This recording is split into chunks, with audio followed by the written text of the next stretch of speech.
ನನ್ನ ಹೆಸರು ಡಾಕ್ಟರ್ ಮಂಜುನಾಥ ಹುಣಸಿಕೋಟೆ. ಇವತ್ತಿನ ಮಾಧ್ಯಮಗೋಷ್ಠಿಯ ಉದ್ದೇಶ ಏನಂದರೆ, ಕೋಲಾರ ಜಿಲ್ಲೆಯ ಜಿಲ್ಲಾ ಖನಿಜ ಪ್ರತಿಷ್ಠಾನ ಹಣದ ದುರುಪಯೋಗದ ಬಗ್ಗೆ ನಾವೊಂದು ಪತ್ರಿಕಾಗೋಷ್ಠಿಯನ್ನು ಹಮ್ಮಿಕೊಂಡಿದ್ದೀವಿ. ಏನು ಇಲ್ಲಿವರೆಗೆ 2018ರಿಂದ ಹಿಡಿದು 2023ನೇ ಸಾಲಿನವರೆಗೂ ಜಿಲ್ಲೆಯಲ್ಲಿ ಜಿಲ್ಲಾ ಖನಿಜ ಪ್ರತಿಷ್ಠಾನ ಹಣವಾಗಿ ಸುಮಾರು 14.55 ಕೋಟಿ ರೂಪಾಯಿ ಹಣಗಳನ್ನು ಕಲೆಕ್ಟ್ ಮಾಡಿದರು. ಇವರೇನೇ ಒಂದು ಪ್ರತಿಷ್ಠಾನದ ಒಂದು ಟ್ರಸ್ಟ್ ಮಾಡ್ಕೊಳ್ತಾರೆ. ಇದರಲ್ಲಿ ಜಿಲ್ಲಾಧಿಕಾರಿಗಳ ಅಧ್ಯಕ್ಷರಾಗಿರ್ತಾರೆ, ಆಮೇಲೆ ಎಲ್ಲ ಜನಪ್ರತಿನಿಧಿಗಳು ಕೂಡ ಇಲ್ಲಿ ಸದಸ್ಯರಾಗಿರ್ತಾರೆ, ಜೊತೆಗೆ ಜಿಲ್ಲಾ ಮಟ್ಟದ ಅಧಿಕಾರಿಗಳು ಕೂಡ ಈ ಟ್ರಸ್ಟ್ನ ಸದಸ್ಯರಾಗಿರ್ತಾರೆ.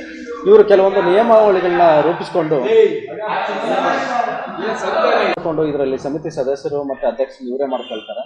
ಜಿಲ್ಲಾಧಿಕಾರಿಗಳು ಈ ಸಮಿತಿಯ ಅಧ್ಯಕ್ಷರಾಗಿರ್ತಾರೆ ಮತ್ತು ಎಲ್ಲ ಜನಪ್ರತಿನಿಧಿಗಳು ಈ ಸಮಿತಿಯ ಸದಸ್ಯರಾಗಿರ್ತಾರೆ. ಆಮೇಲೆ ಕೆಲವು ಜಿಲ್ಲಾ ಮಟ್ಟದ ಅಧಿಕಾರಿಗಳು ಕೂಡ ಈ ಸಮಿತಿಯ ಸದಸ್ಯರಾಗಿರ್ತಾರೆ. ಇವರು ದಿನಾಂಕ 24/3/2023ರಂದು ಸಭೆ ಸೇರಿ ಜಿಲ್ಲೆಯಲ್ಲಿ ಯಾವುದು ಗಣಿಬಾಧಿತ ಪ್ರದೇಶಗಳು ಅಂತೇಳಿ ಇವರು ಆಯ್ಕೆ ಮಾಡ್ತಾರೆ. ಅದರಲ್ಲಿ ಮುಖ್ಯವಾಗಿ ಕೋಲಾರ ಜಿಲ್ಲೆಯ ಮಾಲೂರು ತಾಲೂಕಿನ ಟೇಕಲ್ ಹೋಬಳಿಯ ಸುಮಾರು 26 ಗ್ರಾಮಗಳನ್ನು ನೇರ ಗಣಿಬಾಧಿತ ಪ್ರದೇಶ ಅಂತೇಳಿ ಗುರುತಿಸ್ತಾರೆ.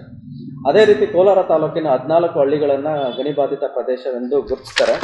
ಆಮೇಲೆ ಮುಳಬಾಗಿಲು ತಾಲೂಕಿನ 9 ಹಳ್ಳಿಗಳು ಮತ್ತು ಶ್ರೀನಿವಾಸಪುರ ತಾಲೂಕಿನ 1 ಹಳ್ಳಿ ಸೇರಿ ಒಟ್ಟು 50 ಹಳ್ಳಿಗಳು ನೇರ ಗಣಿಬಾಧಿತ ಪ್ರದೇಶ ಅಂತೇಳಿ ಇವರು ಗುರುತಿಸ್ತಾರೆ.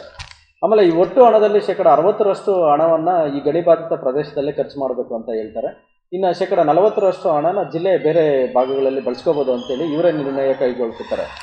ಏನು ಒಟ್ಟು ಈ 14.55 ಕೋಟಿ ಹಣ ಇದೆಯೋ ಅದರಲ್ಲಿ ಹೆಚ್ಚು ಕಡಿಮೆ ಈ ಗಣಿಬಾಧಿತ ಪ್ರದೇಶಕ್ಕೆ ಕೇವಲ ಅಂದರೆ ಒಂದು 2 ಕೋಟಿ ರೂಪಾಯಿ ಹಣ ಸಿಕ್ಕಿರ್ಬೋದು. ಆದರೆ ಅವ್ರಿಗೆ ಸಿಗಬೇಕಾಗಿದ್ದ ಹಣ ಸುಮಾರು 8 ಕೋಟಿ ರೂಪಾಯಿ ಹಣ. ಆಮೇಲೆ ಇವರು ಕೆಲವೊಂದು ಕಾಮಗಾರಿಗಳನ್ನ ಹಾಕ್ಕೊಳ್ತಾರೆ. ಏನು ಜಿಲ್ಲಾಧಿಕಾರಿಗಳ ಕಚೇರಿ ರಿನೋವೇಷನ್ ಆಗಿರ್ಬೋದು, ಅಥವಾ ಕಮಿಷನರ್ ಕಚೇರಿ ರಿನೋವೇಷನ್ ಆಗಿರ್ಬೋದು, ಆಮೇಲೆ ಎಲ್ಲ ತಾಲೂಕುಗಳ ಕಚೇರಿಗಳ ರಿನೋವೇಷನ್ ಆಗಿರ್ಬೋದು, ಆಮೇಲೆ SP ಅವ್ರ ಕಚೇರಿ ರಿನೋವೇಷನ್ ಆಗಿರ್ಬೋದು, ಆಮೇಲೆ ಕೆಲವೊಂದು ಕಾಮಗಾರಿಗಳು, ಆಮೇಲೆ ಬಾಲಕರ ಪದವಿ ಕಾಲೇಜ್ ಆಗಿರ್ಬೋದು, ಅದರ ರಿನೋವೇಷನ್ ಆಗಿರ್ಬೋದು, ಇವೆಲ್ಲ ಡಬಲ್ ಬಿಲ್ಗಳು ಮಾಡ್ಕೊಳ್ತಾರೆ. ಯಾಕಂದರೆ ಸರ್ಕಾರದಿಂದ ಜಿಲ್ಲಾಧಿಕಾರಿಗಳ ಕಟ್ಟಡ ರಿನೋವೇಷನ್ಗೆ ಅಂತಲೇ 5,91,00,000 ರೂಪಾಯಿ ಬಿಡುಗಡೆ ಆಗಿರುತ್ತೆ. ಆಮೇಲೆ SP ಅವರ ಕಚೇರಿ ರಿನೋವೇಷನ್ಗೆ 39,50,000 ರೂಪಾಯಿ ಹಣ ಬಿಡುಗಡೆ ಆಗಿರುತ್ತೆ. ಆಮೇಲೆ ಬಾಲಕರ ಕಾಲೇಜು ಏನಿದೆಯೋ ಅದು ಚುನಾವಣಾ ಖರ್ಚು ವೆಚ್ಚಗಳಲ್ಲಿ ಅವರು ಬರ್ಸಿರ್ತಾರೆ. ಆದರೆ ಜಿಲ್ಲಾಧಿಕಾರಿಗಳು ಇಲ್ಲಿ ಕೂಡ ಹಣ ಮಂಜೂರು ಮಾಡ್ಕೊಳ್ತಾರೆ.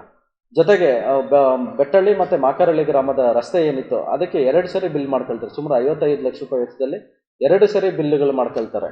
ಒಟ್ಟಾರೆಯಾಗಿ ಹೇಳ್ಬೇಕಂದ್ರೆ ಸುಮಾರು ಜಿಲ್ಲಾಧಿಕಾರಿಗಳೇ ನಿರ್ಮಿತಿ ಕೇಂದ್ರದ ಅಧ್ಯಕ್ಷರಾಗಿರೋದ್ರಿಂದ ಸುಮಾರು 8,14,50,000 ರೂಪಾಯಿ ಹಣನ ನಿರ್ಮಿತಿ ಕೇಂದ್ರಗಳಿಗೆ ಕೊಡ್ತಾರೆ ಕಾಮಗಾರಿಗಳು ಅಂತೇಳಿ.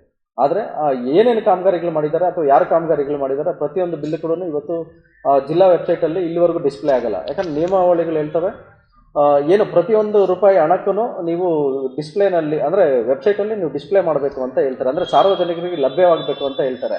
ಆದರೆ ನೀವೇನಾದರೂ ಜಿಲ್ಲಾಡಳಿತದ ವೆಬ್ಸೈಟ್ ನೀವು ಚೆಕ್ ಮಾಡಿದ್ದೀರಂದರೆ 2018ರಿಂದ 2023ವರೆಗೂ ಎಷ್ಟು ಹಣ ಕಲೆಕ್ಟ್ ಆಗಿದೆ, ಎಷ್ಟು ಕಾಮಗಾರಿಗಳು ಮುಗಿದಿದೆ, ಎಷ್ಟು ಕಾಮಗಾರಿಗಳು ರನ್ ಆಗ್ತಿದೆ ಅನ್ನೋ ಮಾಹಿತಿ ಬಿಟ್ಟರೆ ಯಾರು ಕಾಮಗಾರಿಗಳು ಮಾಡಿದ್ದಾರೆ, ಎಷ್ಟು ಕಾಮಗಾರಿ ಮೊತ್ತ ಎಷ್ಟು, ಗುತ್ತಿಗೆದಾರರು ಯಾರು, ಒಂದು ಸಣ್ಣ ಮಾಹಿತಿ ಕೂಡ ಅವರು ವೆಬ್ಸೈಟಲ್ಲಿ ಹಾಕೊಂಡಿಲ್ಲ. ಒಟ್ಟಾರೆಯಾಗಿ ಹೇಳಬೇಕಂದ್ರೆ ಜಿಲ್ಲಾಧಿಕಾರಿಗಳ ಜೊತೆಯಲ್ಲಿ ಇಲ್ಲಿನ ಜನಪ್ರತಿನಿಧಿಗಳು ಭಾಗಿಯಾಗಿ ಏನು ಖನಿಜ ಪ್ರತಿಷ್ಠಾನ ಅಂದರೆ ನೇರ ಗಣಿಬಾಧಿತ ಪ್ರದೇಶದ ಅಭಿವೃದ್ಧಿ ಹಣ ಏನಿತ್ತು ಇದನ್ನು ಇವರು ಲೂಟಿ ಮಾಡಿದ್ದಾರೆ ಅಂತ ನಾವು ಹೇಳ್ಬೋದು.